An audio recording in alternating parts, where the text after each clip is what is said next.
Introduction to the resistance welder. Resistance welding is used for joining two metals. It consists of a welding head, which holds the metal between its electrodes and applies pressure, and a welding power supply, which applies electric current to the metal to be welded. What is resistance welding? How can two metals be joined together? Resistance generates friction heat when force is applied. Resistance welding utilizes this heat.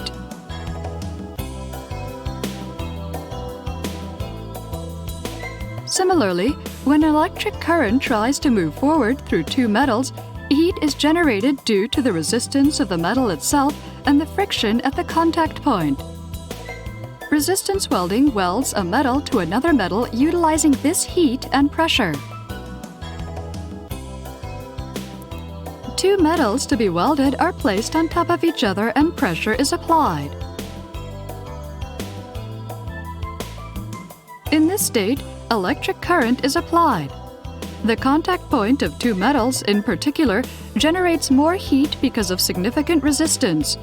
This heat melts the two metals, which then bond together. This method of joining two metals utilizing resistance heat is called resistance welding.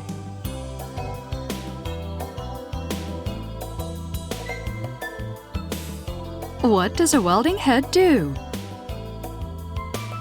A welding head is intended to hold two metals to be welded between its electrodes and to pressurize.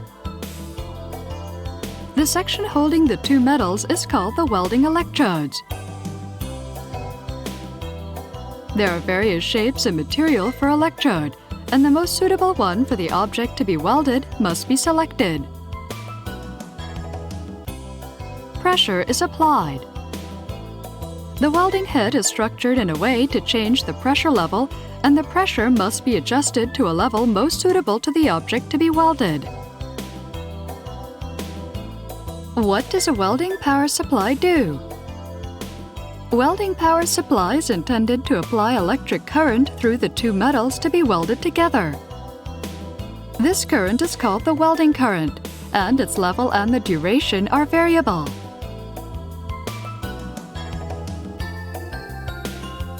There are four methods to apply welding current. A method most suitable to the object to be welded must be selected.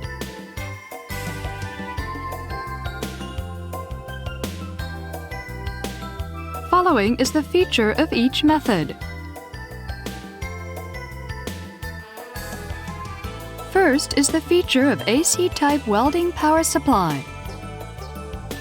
This is the most popular type.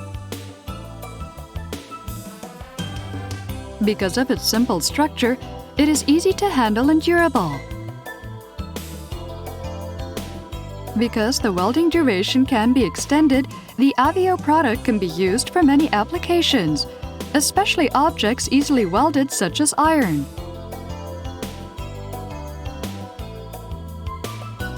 Next is the feature of DC-type welding power supply. This is a method whereby electricity is charged into the capacitor and discharged at once. Because a large current can be applied instantaneously, it is used for heat dissipation.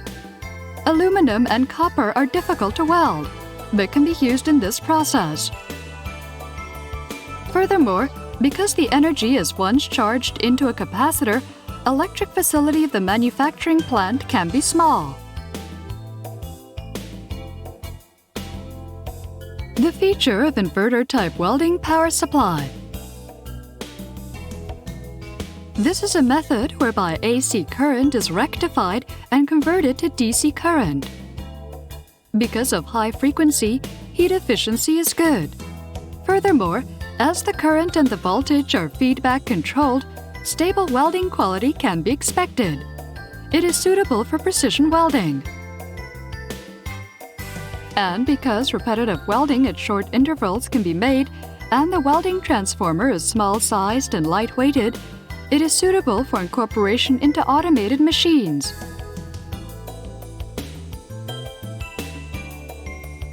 Feature of transistor type welding power supply. It is a method whereby a power transistor is used to directly control the welding current. As in the case of inverter power supply, the current and the voltage can be feedback controlled and the waveform can be controlled as well. Therefore, the heat efficiency is the best among 4 methods, resulting in the stable welding quality, and it is most suitable for superior precision welding, such as the welding of extra fine wire. Introducing monitoring and control equipment. As described, the welding head applies pressure, and the welding power supply applies electric current. Avio has additional products such as a force gauge to measure the welding head pressure, a current monitor to measure the welding current. Furthermore, we offer a displacement gauge which measures the displacement amount at the time of welding. This completes the introduction to resistance welding.